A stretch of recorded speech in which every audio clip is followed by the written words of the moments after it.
蘋果喺早前推出 iOS 4.2更新，加入咗大量嘅新功能，例如支援無線打印嘅 AirPrint 功能，可以無線串流影音俾 AirPort Express 或者 Apple TV 播放嘅 AirPlay。而今次嘅更新對 iPad 用家嚟講特別重要，因為佢令 iPad 正式支援多項 iOS 4之前有嘅功能，包括多工處理、Game Center 等等。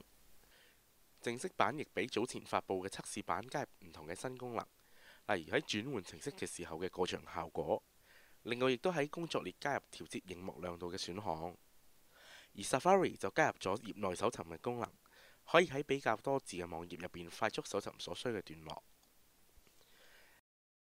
喺外觀細節上亦都有小改變，例如喺鍵盤上就加入咗陰影，令到視覺上更加似實體鍵盤。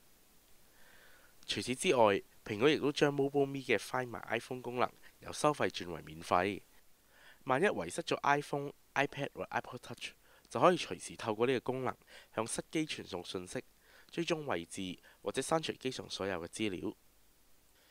中原地產日前同 HTC 合作推出專為 Android 手機而設嘅程式行動筍盤。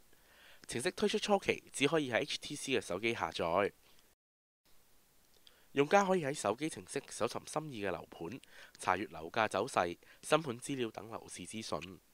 雖然 Android 手機有好多唔同嘅品牌同型號，但中原地產董事總經理陳永傑表示，佢哋嘅經紀比較中意使用 Android 嘅手機。其實 HTC 嘅手機呢，我哋睇得到呢，大部分嘅年青人好受歡迎，同埋佢哋個真係即係幾好用啊！即係喺我哋嘅同事嘅反應之中呢，其實都幾多係揸呢部機嘅。咁即係呢個 HTC 嘅手機呢，係經紀係多人用 HTC 機嘅。咁加埋呢 Android 呢個速度啊，喺我哋尤其是近年呢，就影像化。咁我喺影像方面呢，我哋係落到好多心機。PlayStation 熱門遊戲 GT5 正式喺香港開售。Sony 喺清水灣嘅一個油站舉行首賣活動，請嚟藝人傅穎同埋陳晴到場宣傳。1100名購買人士可以免費加油，吸引大批駕駛人士到場。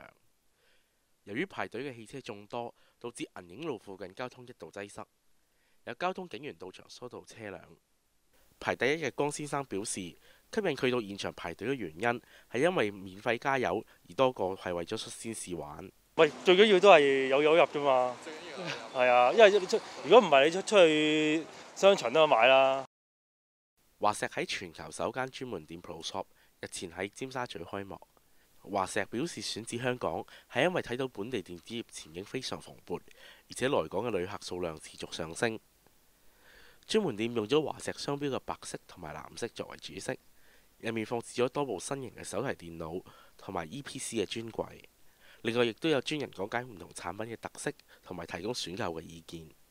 近年俾 Facebook 大量侵佔市場佔有率，佢哋最近就將網站界面大革新，同時加入新功能，容許用家將 Facebook 戶口連結至 MySpace， 將 Facebook 上嘅資料例如讚好、個人喜好等等匯入至 MySpace， 並且可以同 Facebook 即時同步，希望挽救不斷流失嘅用戶。